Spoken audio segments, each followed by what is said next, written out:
মৰিগাঁৱত বিজেপি নেত্ৰী চক্ৰ বিষয়ৰ খণ্ড যুদ্ধ।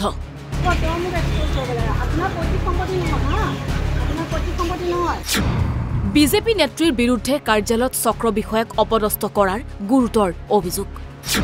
বিজেপি নেত্ৰীৰ বিৰুদ্ধে এজাহাৰ দাখিল চক্ৰ বিষয়াৰ।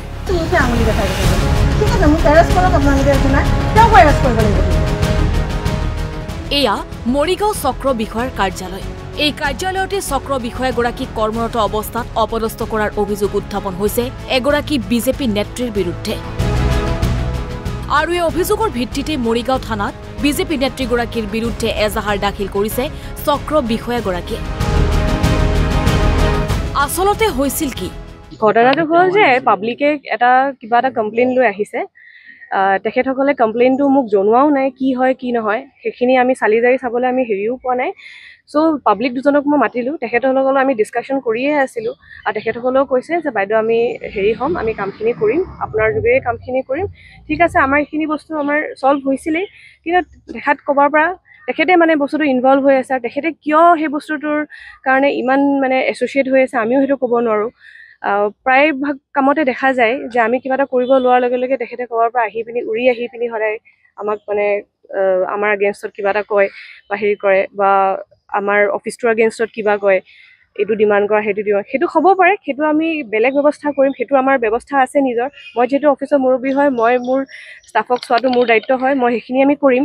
কিন্তু তাৰ উপৰিও যদি এনেকৈ বেলেগৰ আগত এনেকৈ অপদস্থ কৰি থাকে, আমাৰ কাৰণে কিন্তু ৰাইজৰ সেৱা কৰিবলৈ বহুত অসুবিধা হয়।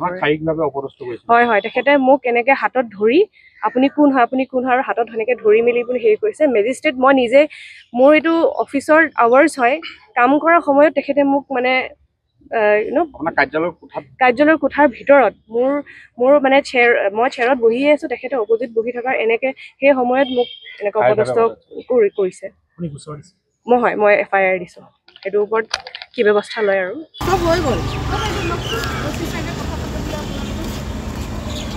হেল্ল' দাদা,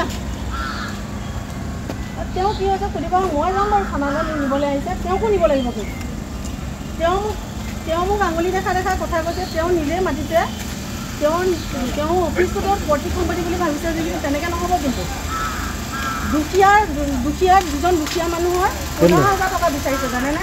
এতিয়া সেইটো তেওঁলোকৰ ডিপাৰ্টমেণ্টৰ মানুহে এতিয়া মোক তেওঁ ধমকি দিছে, ঘৰলৈকে গৈছে। ঘৰত গৈ পেলাই তেওঁ কিবা কিবি কথা কৈছে ফোনতে। তাৰপিছত মোক মাতিছে, মই আহিছোঁ, মোকে আঙুলি দেখাই কথা কয়। ঠিক আছে, মোক এৰেষ্ট কৰক আপোনালোকে, একো নাই। তেওঁকো এৰেষ্ট কৰিব লাগিব। কিন্তু মই যদি দুখীয়া কাৰণে মাত মোৰ ৱাৰ্ডৰ মানুহৰ লগত পাংগা ল'ব নিদিব। মোৰ ৱাৰ্ডৰ মানুহৰ লগত, দুখীয়া মানুহৰ লগত সিহঁতে খেল খেলিছে নহয়। তেওঁকো এৰেষ্ট কৰিব লাগিব। কিন্তু তেতিয়াহে মই যাম। তেওঁক এৰেষ্ট কৰিবই লাগিব। মোক এৰেষ্ট কৰিবলৈ মাতিছে, মোক লৈ যাওক আহি পেলাই হেণ্ডিকদা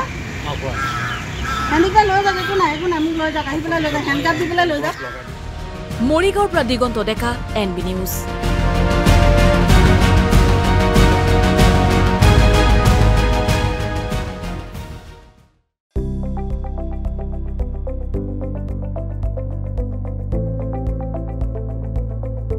NB নিউজ, সহজ সৰল ভাষাত নৱভাৰতৰ কথা।